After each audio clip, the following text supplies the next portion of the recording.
ഇന്ന് നമുക്ക് 8th സ്റ്റാൻഡേർഡിൻ്റെ social science 2018 question പേപ്പറും അതിൻ്റെ ആൻസേഴ്സും പരിചയപ്പെടാം. ഇവിടെ നമുക്ക് ഫസ്റ്റ് ഇൻസ്ട്രക്ഷൻസ് കൊടുത്തിട്ടുണ്ട്. 15 മിനിറ്റ് കൂൾ ഓഫ് ടൈമാണ്. ഈ സമയം നമ്മൾ ക്വസ്റ്റ്യൻസ് വായിച്ച് മനസ്സിലാക്കി ഏതെല്ലാമാണ് നമുക്ക് ഈസി ക്വസ്റ്റ്യൻസ് എന്ന് ഐഡൻറ്റിഫൈ ചെയ്ത് മനസ്സിലാക്കി വെക്കേണ്ട ഒരു സമയമാണ്. അതുപോലെ while answering the questions consider score and time. നമ്മൾ സ്കോറിനനുസരിച്ചാണ് ആൻസർ എഴുതേണ്ടത്. അതുപോലെ സമയവും പരിഗണിക്കേണ്ടതാണ്. 1.5 hour നമുക്കുള്ള ആകെയുള്ള എക്സാം ടൈം. അതുപോലെ ടോട്ടൽ മാർക്സ് 40യുമാണ്. Answer all questions from 1 to 7. 1 മുതൽ 7 വരെയുള്ള എല്ലാ ക്വസ്റ്റ്യൻ്റെ ആൻസേഴ്സും അറ്റൻഡ് ചെയ്യേണ്ടതാണ്. അതായത് ഇവിടെ ഓർ ക്വസ്റ്റ്യൻസ് ഇല്ല. First question, who is known as the father of modern economics?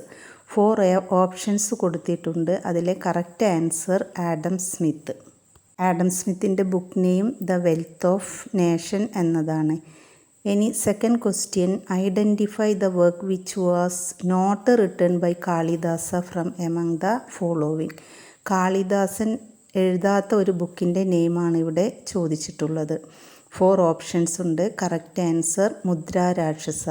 മുദ്രാരാക്ഷസ എഴുതിയത് വിശാഖ ദത്തനാണ്. ഈ 2 ക്വസ്റ്റ്യനും 1 മാർക്ക് വീതമാണുള്ളത്. Third question, external invasion was one of the causes for the decline of the Harappan civilisation. Write any 2 other causes. Harappan സിവിലൈസേഷൻ്റെ ഡിക്ലൈനിനുള്ള 1 reason ഇവിടെ mention ചെയ്തിട്ടുണ്ട്. ഇനി 2 reasons കൂടെയാണ് നമ്മളിവിടെ എഴുതേണ്ടത്. 2 സ്കോറാണ് അതിന് വന്നിട്ടുള്ളത്. നമ്മൾ 5 റീസൺസാണ് പഠിച്ചിട്ടുള്ളത്. അത് flood, epidemics, deforestation, decline of agricultural sector എന്നിവയാണ്. ഇവിടെ 2 പോയിൻറ്റ്സ് എഴുതിയാൽ നമുക്ക് 2 മാർക്ക് കിട്ടും. Fourth question, write any 2 functions of the president of India. Act as the supreme commander of armed force. Give assent to bills passed by the parliament. Declare emergency if the country needed. Take decision on mercy petition. ഇങ്ങനെ കുറേ points നമ്മൾ പഠിച്ചിട്ടുണ്ട്. അതിലെ ഏതെങ്കിലും 2 point എഴുതിയാൽ നമുക്ക് 2 marks കിട്ടുന്നതാണ്. Fifth question, write any 2 examples of small scale maps. 2 മാർക്സിൻ്റെ ക്വസ്റ്റ്യൻ ആണ്. Answer atlas and wall map. Then 6th question, differentiate between green revolution and white revolution. 2 marks question. Green റെവല്യൂഷൻ്റെയും വൈറ്റ് റെവല്യൂഷൻ്റെയും difference ആണ് ചോദിച്ചിട്ടുള്ളത്. അപ്പോൾ correct answer നമ്മൾ what is green revolution, what is white revolution എന്ന answer തന്നെയാണ് ഇവിടെ എഴുതേണ്ടത്. 7th question 4 മാർക്സിനാണ് വന്നിട്ടുള്ളത്. കോളം എ കോളം ബിയുമായി മാച്ച് ചെയ്യാനാണ്. ഇവിടെ 5 തിണേഴ്സിൽ 4 തിണേഴ്സിൻ്റെ നെയിംസാണ് നൽകിയിട്ടുള്ളത്. കുറിഞ്ഞി, മുല്ലൈ, മരുതം, നെയ്തൽ. അപ്പോൾ അതിൽ ബി കോളവുമായി മാച്ച് ചെയ്യണം. കുറിഞ്ഞി ഹില്ലി റീജിയനാണ് നമ്മൾ പഠിച്ചിട്ടുള്ളത്. Hunting and collecting forest resources ആണ് ആൻസർ. ഇവിടെ ഹണ്ടിങ് കൊടുത്തിട്ടുണ്ട് 4th ലൈനിലുള്ളത്. ദെൻ മുല്ലൈ നമ്മൾ പഠിച്ചിട്ടുള്ളത് ഗ്രാസ് ലാൻഡാണ്. കാറ്റിൽ റിയറിംഗ് ആണ് അവരുടെ occupation. Then Marutham wet land, rice കൾട്ടിവേഷനാണ് അവരുടെ occupation.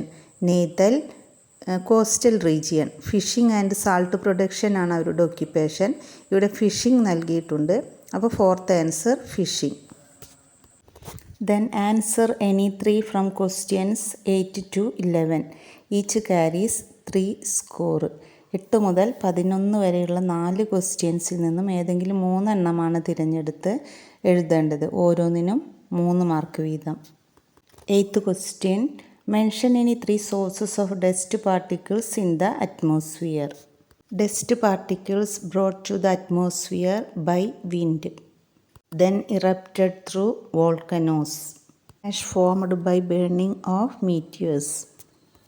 Then 9th question, following are some concepts related to underground water. Explain them. First one, porosity, then permeability and water table. The property of rocks can contain the water is called porosity. 10th question, complete the following chart. Methods of water conservation. ഇനി 3 points ആണ് നിങ്ങൾ എഴുതേണ്ടത്. Rain water harvesting, roof top rain water harvesting, recycling of water എന്നീ 3 points എഴുതാം. 11th question, what are the ill effects of water pollution? Answer, affect the availability of fresh water, pollution of land and air, and the survival of plants and animals. Answer any 3 from question 12 to 15. Each carries 4 score. 4 മാർക്കിൻ്റെ 3 question ആണ് ക്വസ്റ്റ്യൻ്റെ answers ആണ് നിങ്ങളിവിടെ attend ചെയ്യേണ്ടത്. ഇവിടെ total 4 questions ഉണ്ട്. 12th question, how did the life in the Maurya age differ from that of the Gupta age? 13th, briefly explain the objectives of Indian economic planning. 14th, explain the progress in language and literature during the Gupta age. 15th, elucidate the feature of social control. ഈ 4 ക്വസ്റ്റ്യൻ്റെ ആൻസറും ഞാനിവിടെ answer key ആയിട്ട് കൊടുത്തിട്ടുണ്ട്. നമുക്ക് 4 മാർക്സിൻ്റെ question ആകുമ്പോൾ കുറച്ച് എഴുതാനുള്ള points ഉണ്ട്. അതുകൊണ്ട് അതിൻ്റെ ആൻസർ കീ ഞാനിവിടെ നൽകിയിട്ടുണ്ട്. അത് നോക്കി നിങ്ങൾ നന്നായി പഠിക്കുക. Then answer any 1 from question 16 to 17. 2 questions ആണ് ഇവിടെ നൽകിയിട്ടുള്ളത്. ഇതിൽ ഏതെങ്കിലും ഒരെണ്ണമാണ് നിങ്ങൾ തിരഞ്ഞെടുത്ത് എഴുതേണ്ടത്. ഒരെണ്ണത്തിന് 5 മാർക്സ് ആണ് ഇവിടെ ഉള്ളത്. 16th question, name the major layers of the earth's atmosphere, explain the characteristics of any 2 of them. നമ്മൾ 4 ലെയേഴ്സാണ് പഠിച്ചിട്ടുള്ളത്. ആ 4 ലെയേഴ്സിൻ്റെ നെയിംസ് എഴുതിയിട്ട് ഏതെങ്കിലും ഒരെണ്ണത്തെക്കുറിച്ച് നിങ്ങൾ എക്സ്പ്ലെയിൻ ചെയ്ത് എഴുതുകയാണ് വേണ്ടത്. 17th question, what is global warming, mention the human activities leading to global warming, suggest measures to control global warming. എന്താണ് ഗ്ലോബൽ വാർമിംഗ് എന്നതും എന്തെല്ലാം ഹ്യൂമൻ ആക്ടിവിറ്റീസാണ് ഗ്ലോബൽ വാർമിങ്ങിലേക്ക് നയിക്കുന്നതെന്നും അതിന് നമ്മുടെ മെഷേഴ്സ്, ഹൗ ടു പ്രിവെൻഷൻ മെത്തേഡ്സാണ് നിങ്ങൾ ഇതിൽ എഴുതേണ്ടത്. 8th സ്റ്റാൻഡേർഡിലെ പ്രിയ വിദ്യാർത്ഥികൾക്ക് സംശയം കൂടാതെ ക്വസ്റ്റ്യൻ്റെ ആൻസേഴ്സ് പഠിക്കുന്നതിന് വേണ്ടിയാണ് ഞാനിവിടെ ആൻസർ കീ കൂടി നൽകിയിട്ടുള്ളത്. എങ്ങനെ ഓരോ ക്വസ്റ്റ്യനും ആൻസർ അറ്റൻഡ് ചെയ്യണം എന്നതുകൂടി നിങ്ങൾക്ക് ഇതിലൂടെ മനസ്സിലാക്കാവുന്നതാണ്. പോയിൻ്റ് വൈസ് സ്കോർ മനസ്സിലാക്കി നിങ്ങൾ ആൻസേഴ്സ് അറ്റൻഡ് ചെയ്യുക. Best of luck to all.